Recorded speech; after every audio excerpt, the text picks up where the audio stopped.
Statehood के issue पे national conference फिर सरगर्म हो गई है और कल राज्यसभा के जो तीनों विधायक हैं पार्टी के, उन्होंने गृह मंत्री अमित शाह से मुलाकात की, एक मेमोरेंडम दिया और स्टेटहुड की रेस्टोरेशन की डिमांड फिर एक बार दोहराई।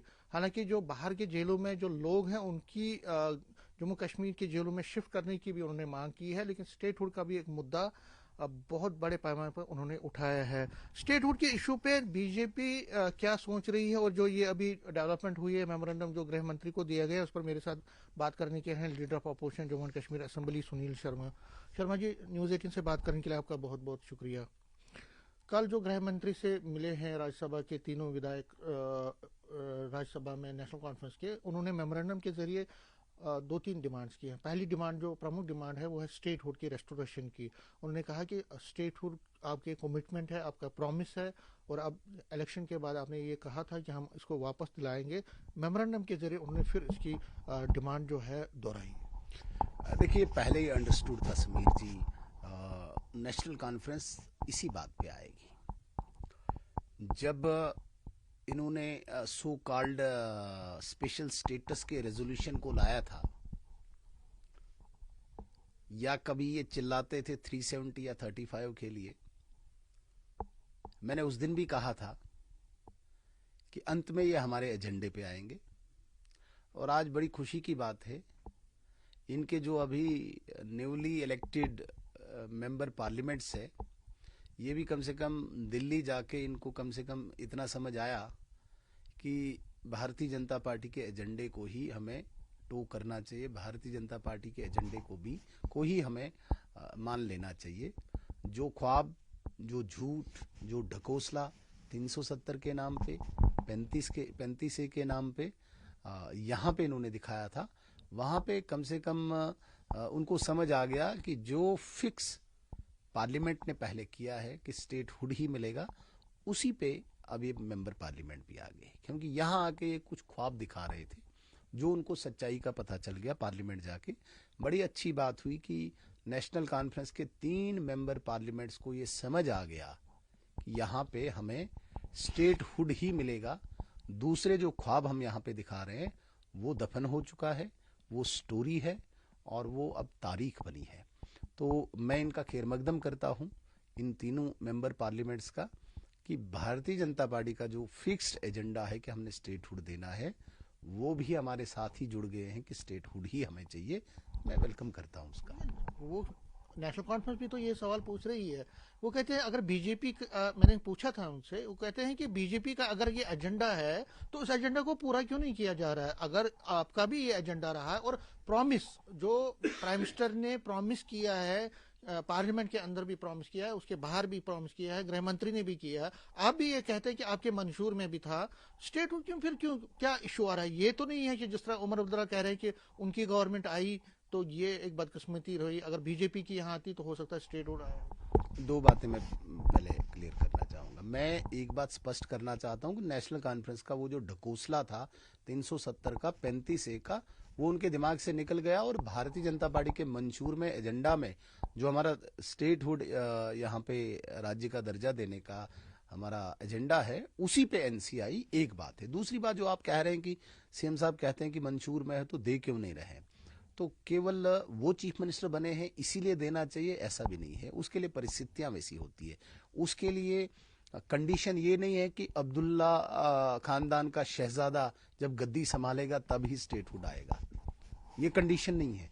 उसके लिए कंडीशंस हैं सरकमस्टांसेस, उसके लिए कंडीशंस हैं फीडबैक डिफरेंट एजेंसीज की, उसके लिए कंडीशन है कि एक कंडूसिव, जिसे हम कहेंगे कि एक इस प्रकार का वातावरण जो स्टेटहुड के लिए बनता है, और उसके लिए कंडीशन है कि जब पार्लियामेंट में दोबारा से उसे लाके एक आम राय बने।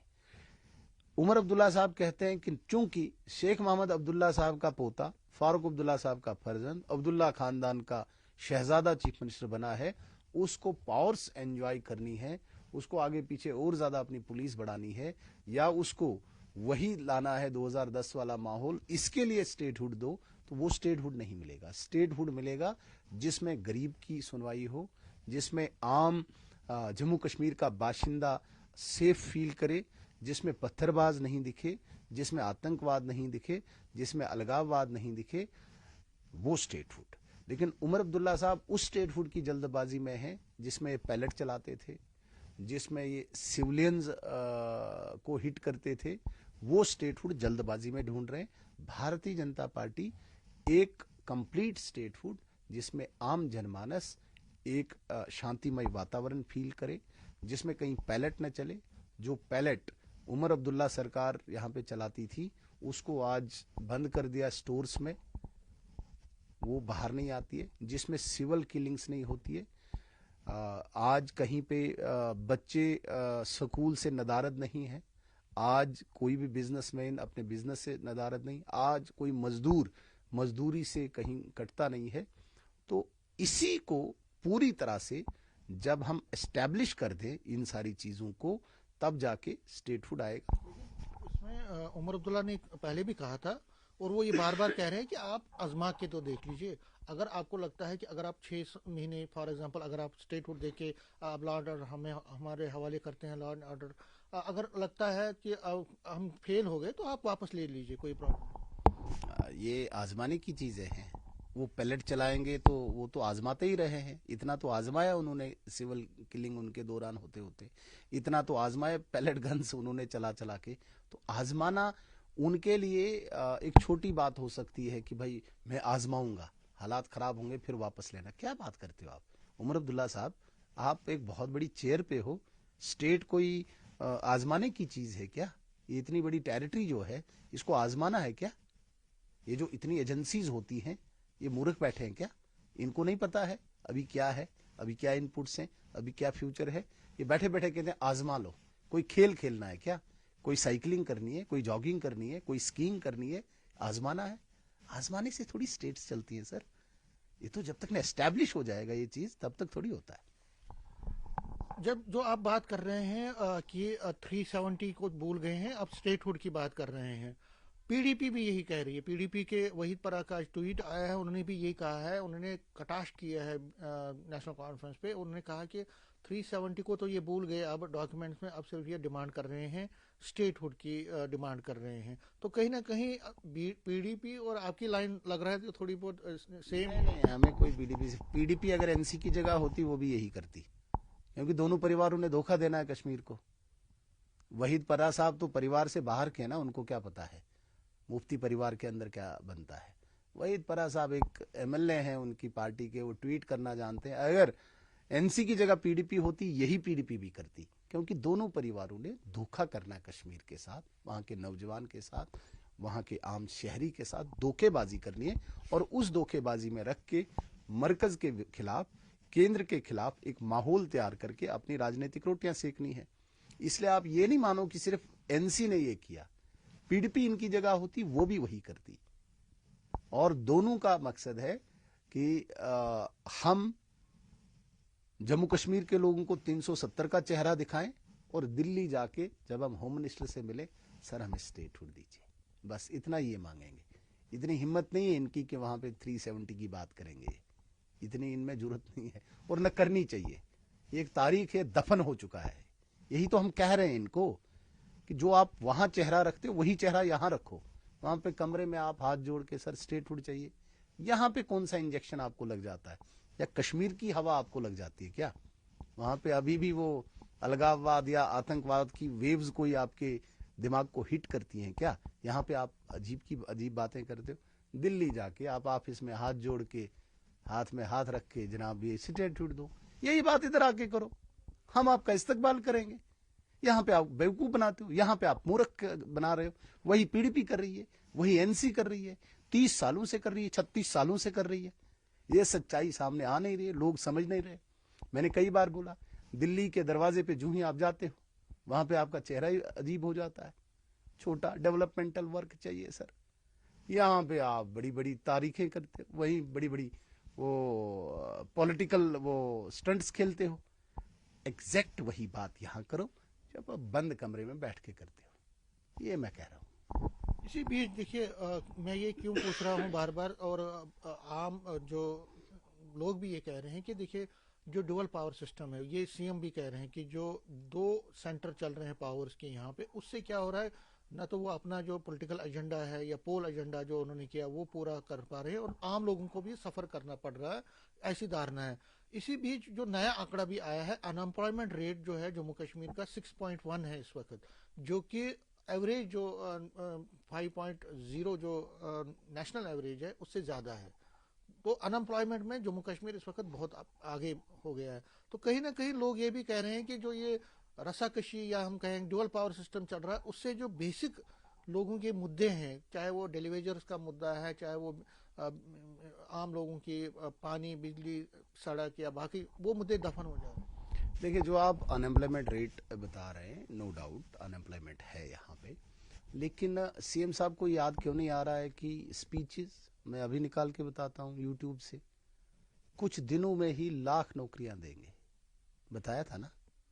आप भी नहीं कहेंगे, क्योंकि आपके मुंह से ऐसे शब्द मैं एक्सपेक्ट नहीं करूंगा कि आप बोलेंगे है ये वीडियो, नहीं है, है ना। तो कहाँ वो लाख नौकरियां, अब तो 1.25 साल हो गया, तो अनएम्प्लॉयमेंट रेट तो बढ़ेगा ही। ठीक है, लेफ्टिनेंट गवर्नर के रूल में हम नहीं मानते हैं एम्प्लॉयमेंट मिलेगा, जबकि आप वो 5 साल 2020 से 2024 तक का, 19 से 24 तक का टाइम निकालो, हाइस्ट एवर जो एम्प्लॉयमेंट हुई है यहाँ पे गवर्नमेंट डिपार्टमेंट्स में, न पीछे कभी हुआ है, आगे तो मैंने बोल नहीं सकता, लेकिन हाइस्ट एवर इस टेन्योर में हुआ है। ये तो गवर्नमेंट नौकरियों की बात कर रहा हूं। अगर सीएम साहब इतने बहुत वो तेज तरार, बड़े काबिल और बड़े इंटेलिजेंट हैं, लाओ ना कोई एविडेंस लाओ, बताओ जो लाख नौकरियां आपने देनी थी वो कैसे देनी थी, छोड़ो मत दो, ये तो बताओ कैसे देनी थी, हम ही उस पर कोई प्रयास करें। आपने तो देनी नहीं है, लेकिन उस वक्त जुनून था सर पे, दिमाग पे। अब जब पता ही नहीं था कि कैसे देनी है, अब बहाना ढूंढना है, तो बहाना ड्यूअल पावर सिस्टम का है। ड्यूअल पावर सिस्टम वो कहाँ पे आड़े आ रही है आपको, ड्यूअल पावर सिस्टम 1 लाख नौकरियां देने में, वो भी बताओ जरा, लोगों को वाजा कर दो ना। आप एक एम्बिग्यूटी में लोगों को रख रहे हो, एक कंफ्यूजन में रख रहे हो, क्लियर कर दो भाई, ये लाख नौकरियां मैंने लाई थी, आपने विप्रो से का यहाँ पे एस्टेब्लिशमेंट करनी थी, बड़ी इंडस्ट्री कोई करनी थी, वो सेंटर आपको अप्रूवल नहीं दे रहा है, तब बोलो आप लाख नौकरियां रुकी हुई है सरकार ने।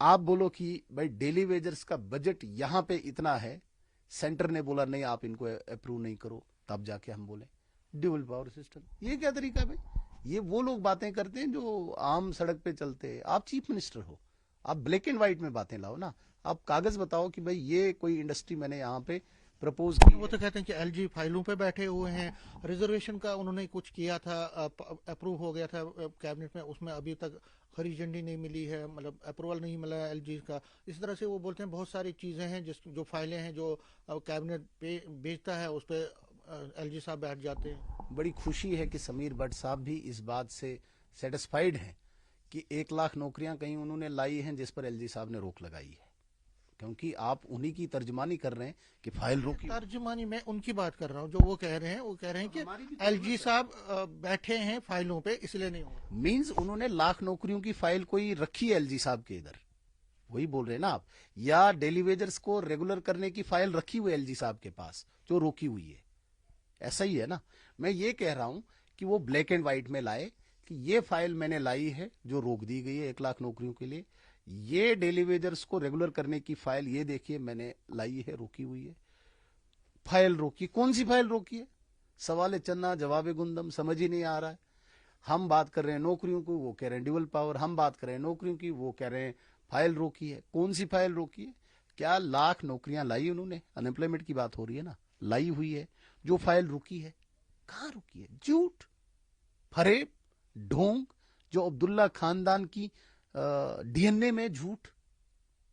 1 लाख नौकरियां, 10,000 नौकरियां बताओ आपने कहां पे रखी हुई है, झूठ बोल रहे हो आप लोगों के साथ, जम्मू कश्मीर के लोगों के साथ आप धोखा कर रहे हो। बाकी सब चीजों के लिए आपकी फाइलें निकल जाती है, आप सैकड़ों ट्रांसफरें कर रहे हैं, उसके लिए फाइलें निकल रही हैं आपकी।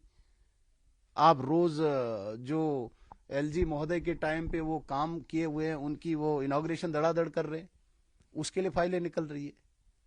आप हम अगर कहीं फाउंडेशन डालने जाएंगे एज एमएलए में, एज एलओपी, वहां पे आप डिपार्टमेंट को हिदायत देते हो नहीं वहां पे इनसे नहीं करवाना है, उसके लिए आपको कोई रोक नहीं।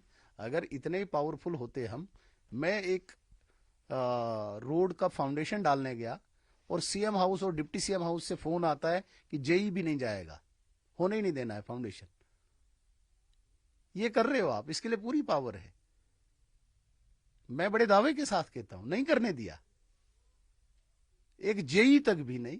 मैं एमएलए भी हूं उस एरिया का, मेरा ये इख्तियार नहीं कि मैं अपनी कॉन्स्टिट्यूंसी में जाके रोड देखूं, और आप कह रहे हो एलजी नहीं करने दे रहा। आप तो एक जेई को हिलने नहीं दे रहे हो, सारी पावर्स आपके पास है, आप हमें अपने रोड्स पे जाने नहीं दे रहे हो। मैंने मतलब आपको नहीं लगता सुनील जी, इस तरह के जो वातावरण बना है उससे आम लोगों को नुकसान ही है होगा? ना, नुकसान है ना। और due to this man only, जो झूठ कर रहा है, ढोंग कर रहा है, लोगों को धोखा दे रहा है सिर्फ अपने फायदे के लिए। मुझे फटाफट स्टेटहुड दो, बस मैं डंडा नचाऊंगा, मैंने काम नहीं करना है, इसी की वजह से हो रहा है। ये एक लेगेसी, इसे जो एक जिसे कहेंगे ना, एक डायनास्टिक, एक दिमाग में एक मानसिकता है, उसी को ये लेना चाहते हैं। शेख मोहम्मद अब्दुल्ला साहब ऐसे चलाते थे जम्मू कश्मीर को, फारूक अब्दुल्ला साहब ऐसे चलाते थे, मैं भी ऐसे चलाऊंगा। उसके लिए मुझे कुछ भी करना पड़े, रोड्स की फाउंडेशन रोकनी पड़े, मुझे छोटी छोटी ट्रांसफरों में ये उलझे हुए हैं। मुझे कहते हैं डिपार्टमेंट की, भाई सीएम खुद फाउंडेशन डालने आएगा पार्टर कॉन्स्टिट्यूंसी में एक छोटे रोड का। जो व्यक्ति कभी डिस्ट्रिक्ट हेडक्वार्टर पे आउटरीच के लिए नहीं जाता, वो एक इंटीरियर रोड की इनॉग्रेशन के लिए जाएगा। काम रोकना है तो आम लोग किससे सफर हो रहे हैं? सीएम से हो रहे हैं और किससे हो रहे हैं? इसकी नलायकी से हो रहे हैं किसी और से, इसकी नॉन परफॉर्मेंस से हो रहे हैं किसी और से, इसके ईगो से हो रहे हैं किसी और से हो रहे हैं।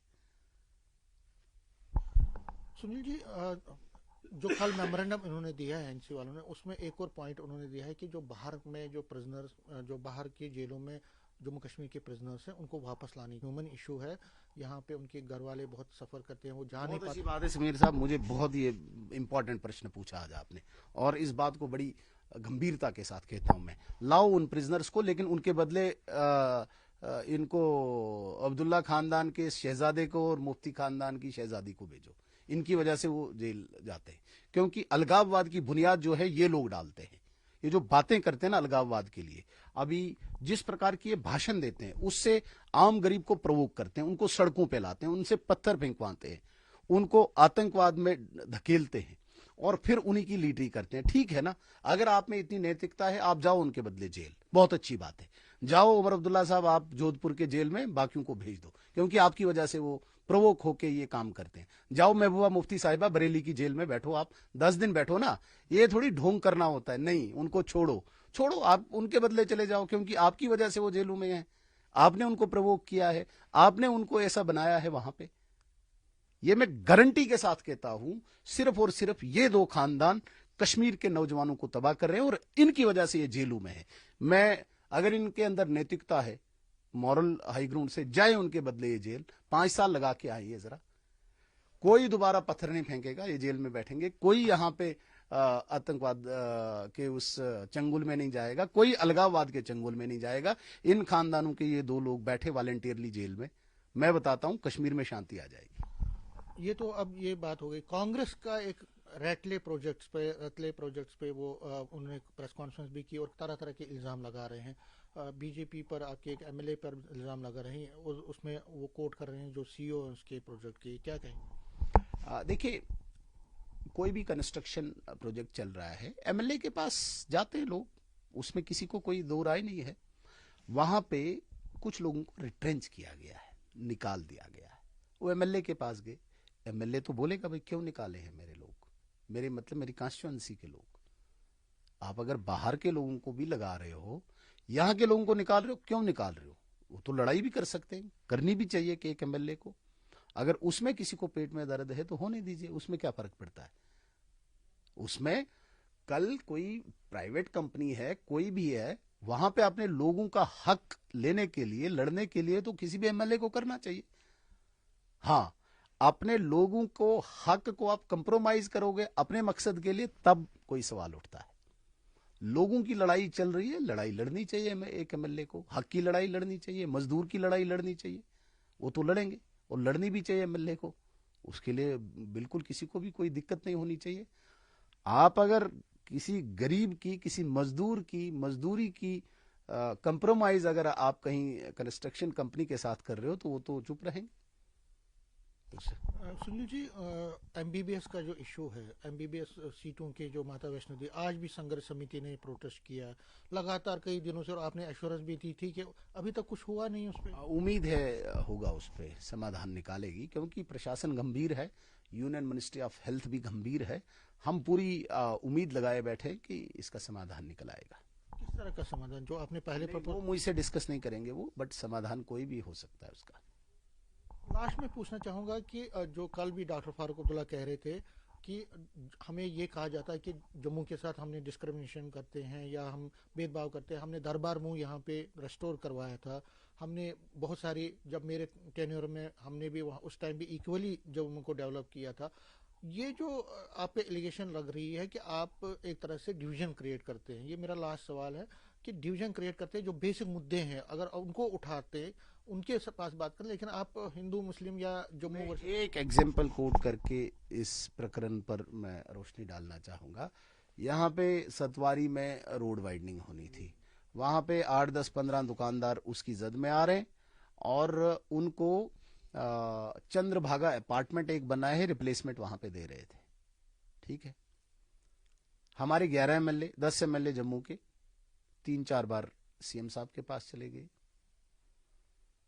हमारे पार्टी के कार्यकर्ता गए, वो दुकानदार गए। चूंकि वो जम्मू के हैं इसलिए उनको वहां पे रिप्लेस नहीं करना है, दरबदर करना है। ये छोटी एग्जाम्पल दे रहा हूं मैं आपको, इससे बड़ी एग्जाम्पल हो नहीं सकती है। छोटा फ्रूट बेचने वाले के साथ आप डिस्क्रिमिनेशन कर रहे हो, क्यों? ऐसा क्या है? वो छोड़ने को तैयार है, लेकिन जानबूझ के उनको नहीं देना है, जबकि वो सारा प्रोसेस भी हो चुका है। अब सरकार आ चुकी है, सीएम साहब है, नहीं देना है, कोई गरज ही नहीं है मैंने इनके साथ इनकी। तो फिर फारूक अब्दुल्ला साहब क्या किया उन्होंने जम्मू के लिए?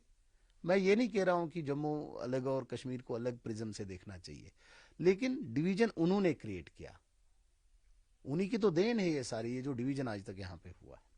लास्ट में जो उसी के साथ जो पहले आप बात कर रहे थे उसी को मैं कोट करता हूँ। सीएम साहब ने एक कुछ दिन पहले भी कहा कि जो गलतियां होती हैं वो एलजी प्रशासन की तरफ से होती हैं, लेकिन उसका ठेकरा जो है बीजेपी मेरे पे फोड़ती है। फॉर एग्जांपल बिल्डोजर कहीं चलता है तो वो एलजी प्रशासन की, क्योंकि ब्यूरोक्रेट्स को मैं न तो उन पर मेरा कंट्रोल है, जो ऑफिसर्स हैं, जो बड़े बड़े हेड्स हैं डिफरेंट डिपार्टमेंट्स के, वो एलजी को रिपोर्ट करते हैं, लेकिन उसका ठेकरा मुझे पड़ता है। देखिए, एलजी और उनके बीच में क्या लड़ाई है मुझे नहीं पता। एलजी उनका भी वैसा ही, मेरा भी वैसा ही, उनके ज्यादा नजदीक संबंध है। बाहर किस प्रकार से वो प्रकट करते हैं मुझे नहीं पता है, कौन सी उनकी आपस में सहमति से काम होता है, कौन सा असहमति से होता है, उसका मुझे नहीं पता। सरकार उनकी, एलजी उनका, आपका नहीं है एलजी। मेरा भी है, लेकिन सरकार का इमीडिएट एलजी वही है। तो उनके बीच में क्या रहता है उस पर मैं कोई वजाहत नहीं करूंगा। मैं उमर अब्दुल्ला साहब की कहीं पे भी मेरी कोई पर्सनल उनसे कोई रिफ्ट नहीं है, मुझे कोई पर्सनल लड़ाई नहीं है, लेकिन पॉलिसीज की, विचारों की लड़ाई है। जिन विचारों से वो आए हुए हैं, जो झूठ और जो ठगी से वहां पे इस वक्त जम्मू कश्मीर के लोगों के साथ वो खिलवाड़ कर रहे हैं, उससे मेरी उनके साथ क्लेश है इन चीज़ों से। बाकी पर्सनल मेरा क्या है, एलजी के साथ वो लड़ते हैं नहीं लड़ते हैं वो उनकी जिम्मेदारी है। कहीं पे उनको रोका है, कहीं पे टोका है, वो बताएं लोगों को, लोग खुद समझ जाएंगे। मैं थोड़ी एलजी साहब की तरफ से सफाई दूंगा, वो देना, वो अपनी सफाई दें, लोग मानने चाहिए। वरना 1 साल के अंदर अंदर चीफ मिनिस्टर अपनी सीट हार जाए, दैट मीन्स कि लोगों ने इसे मान लिया तू झूठा है, तू झूठ कर रहा है। न्यूज़ 18 की बात करने के लिए शुक्रिया। कैमरामैन साहिबा के साथ में समीर भट्ट, न्यूज़ 18 जम्मू।